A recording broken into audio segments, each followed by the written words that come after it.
সে বলেছে যে ব্যক্তি আমাকে অস্বীকার করবে, তার মানে আমার নবুয়তকে যে ব্যক্তি অস্বীকার করবে সে কাফের জাহান্নামী। তার মানে আমরা সবাই কাফের জাহান্নামী, এই কথাটা আছে আদিয়ানে বাতিলা 132 নম্বর পৃষ্ঠা। এই কমবখ্ত মালউন আরো বলেছে যে আমার উপর 20 পারা কোরআন নাজিল হয়েছে। হাকিকতুল ওয়াহি নামক কিতাব 391 নম্বর পৃষ্ঠা। সে আরো বলেছে আমি হলাম যুলকরনাইন, নাউযুবিল্লাহি মিন যালিক। বারাহিনে আহমদিয়া নামক কিতাব 97 নম্বর পৃষ্ঠা। মুহতারাম হাজিরিন, মির্জা গোলাম আহমদ কাদিয়ানী সে ছিল ইংরেজদের চর, সে ছিল ইংরেজদের দালাল, এবং তার জীবনে সে যা মিথ্যাচার করেছে সব মিথ্যাচারকে যদি একত্রিত করা হয় ছোট বড় একটা কিতাব হয়ে যাবে, ছোট বড় একটা কিতাব হয়ে যাবে। সে ইংরেজদের চর কেমনে বললাম, সে নিজেই বলেছে আমার জীবনের অধিকাংশ সময় আমি ইংরেজ সরকারের সমর্থনে কাটিয়েছি, আমার জীবনের অধিকাংশ সময় আমি জিহাদের বিরুদ্ধে কাটিয়েছি।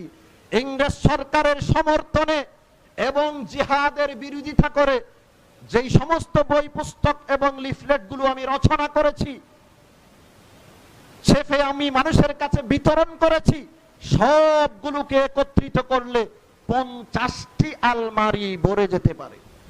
কতটি আলমারি? 50টি আলমারি ভরে যেতে পারে। এই কথাটা বলেছে রুহানি খজায়েনের 15 নম্বর খণ্ড 155 নম্বর পৃষ্ঠাতে।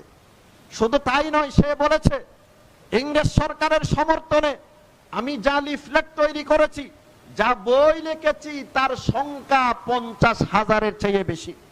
সে আরো বলেছে ইংরেজ সরকারের আন্ডারে যে নিরাপত্তা আমরা পাচ্ছি মক্কা মদিনাতে আমাদের সেই নিরাপত্তা নেই, মক্কা মদিনাতে আমাদের সেই নিরাপত্তা নেই। এবং সে ছিল একজন মিথ্যুক কাযযাব।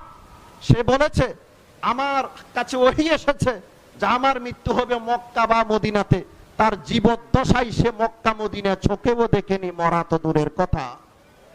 তার জীবদ্দশায় সে মক্কা মদিনা চোখেও দেখেনি, মরা তো দূরের কথা। মক্কা মদিনায় তার মৃত্যু হবে এই কথাটা সে বয়ান করেছে আত-তাযকিরা নামক কিতাবের 503 নম্বর পৃষ্ঠাতে। কত নম্বর পৃষ্ঠাতে? 503 নম্বর পৃষ্ঠাতে। আমার মৃত্যু হবে মক্কা মদিনাতে, আমার কাছে ওহী এসেছে।